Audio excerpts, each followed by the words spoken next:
देखना है जोर कितना बाजुए कातिल में है, और वक्त आने दे बता देंगे तुझे आसमां, हम अभी से क्या बताएं क्या हमारे दिल में है।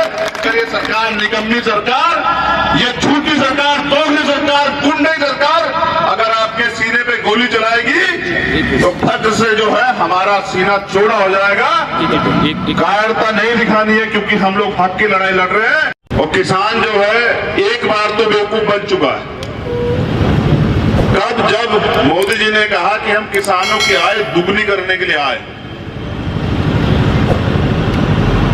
अगर इनको किसानों को बेकार बीज दे दिया जाए तो एक बार तो धोखा खा लेते हैं कि भाई चलो बीज पे भरोसा करते हैं, लेकिन दोबारा भरोसा नहीं करते हैं। सत्यता ये है कि मोदी जी ने ये कहा था, हमारे सच्चे और ईमानदार किसान नहीं सुन पाए कि मैं लागत दुगनी करने के लिए आया, मैं किसानों की लागत दुगनी कर दूंगा, तुम्हें इतना तोड़ दूंगा कि तुम इस खेती वेती को छोड़ के और मजदूरी काम करना ज्यादा बेहतर समझोगे, और मजदूरों की संख्या बढ़ जाएगी, इस देश में किसानों की संख्या कम हो जाएगी।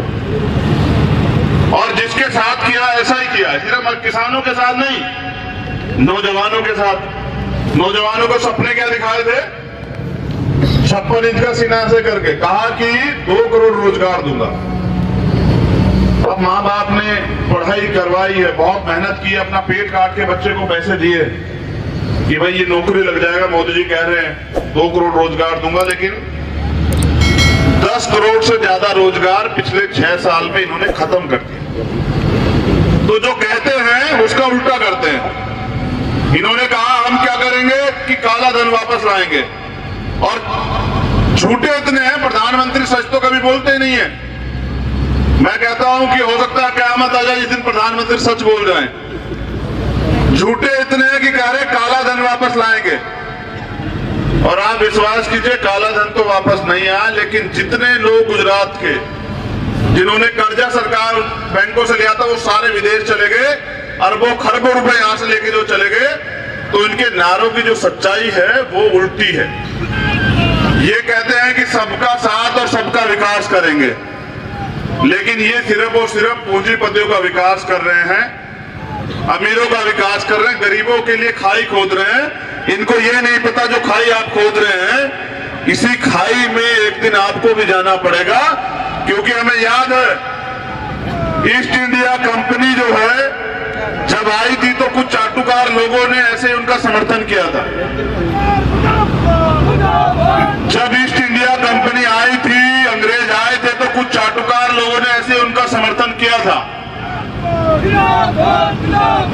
और जब वो धीरे धीरे भारत में अपनी जड़ें जो है वो गहरी करती गई तो उन्होंने देश पे कब्जा कर लिया। आज दोबारा से ईस्ट इंडिया कंपनी जो है, ईस्ट इंडिया कंपनी दोबारा से अडानी अंबानी के रूप में दोबारा इस देश में आ रही है। लेकिन तमाम शहादतों के बीच, क्योंकि जब शहादत होती है तो एक पूरे परिवार पर पहाड़ टूटता है, लेकिन इस आंदोलन में जो शहादतें हो रही है वो हम सब लोग एक परिवार हैं, हम सबको दुख को समझना पड़ेगा। एक शहादत ऐसी हुई है जिसने तोड़ दिया मुझे, जिस शहादत ने सोने नहीं दिया, मजबूर कर दिया, और वो शहादत थी बाबा राम सिंह जी की। जब संत शहादत देते हैं ना, संत समझते हैं जिनको कोई मोह नहीं होता, लालच नहीं होता, किसी तरह का झूठ फरेब नहीं होता उनकी जिंदगी में, जो पूरे समाज को, पूरे देश को अपना परिवार मानते हैं। और बाबा राम सिंह जी की जो शहादत हुई, एक शहादत का नोट तो आपने पढ़ा होगा, मीडिया ने आपको पढ़ के सुनाया एक दिन, लेकिन मैंने वो 10 पेज का नोट भी पढ़ा जो वो नानकसर सिंह गुरुद्वारा सिंगड़ा में जो है छोड़ के गए थे। उन्होंने कहा कि मेरी शहादत को कायरता मत समझना, लेकिन मैं शहादत इसलिए दे रहा हूं क्योंकि तमाम लोग इस आंदोलन में भागीदारी कर रहे हैं। कोई मेडल लौटा रहा है, कोई कुछ और लौटा रहा है, कुछ सड़क पे है, आंधी तूफान सब चीजें झेल रहे हैं, लेकिन मैं संत हूं।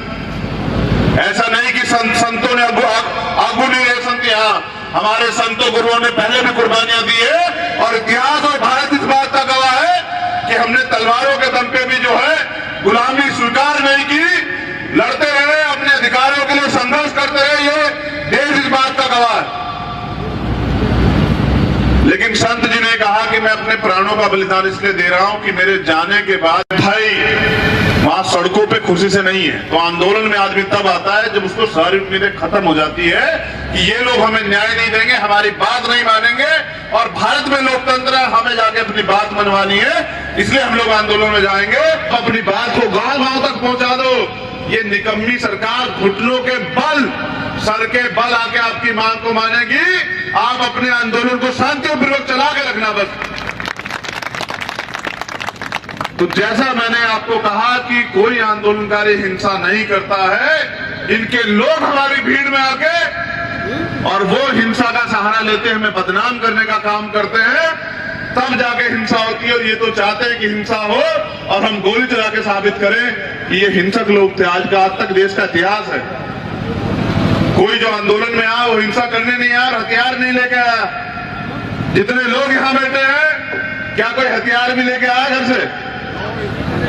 हम लोग आए हैं अपने आंदोलन को धार देने, ताकत देने, और अपनी, जैसा अभी ये आदेश हो रहा था, मैं तो नौजवानों से निवेदन करूंगा कि वो हाथ बांध के अपने आगू जो लोग हैं, अपने जो आगे जो चल रहे हैं हमारे, उनके पीछे पीछे चलते रहे।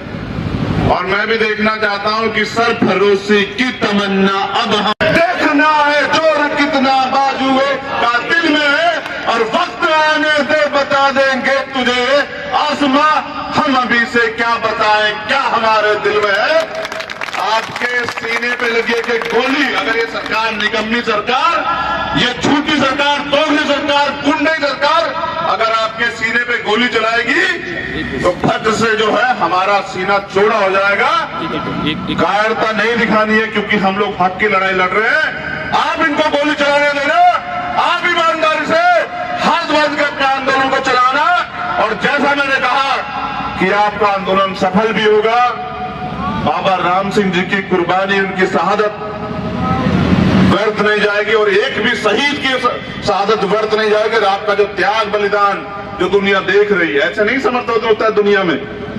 कोई ऐसे क्यों ना करता किसी को समर्थन कि भाई अच्छा काम कर रहे हैं। समर्थन इसलिए हो रहा है, दुनिया के लोग समर्थन कर रहे हैं, क्योंकि वास्तविकता में यही लोकतंत्र है कि अगर आप किसी कानून से सहमत नहीं है, चाहे वो सरकार ने बनाया या किसी कोर्ट ने बनाया, तो आप लोग आंदोलन करके अपनी बात को रखो।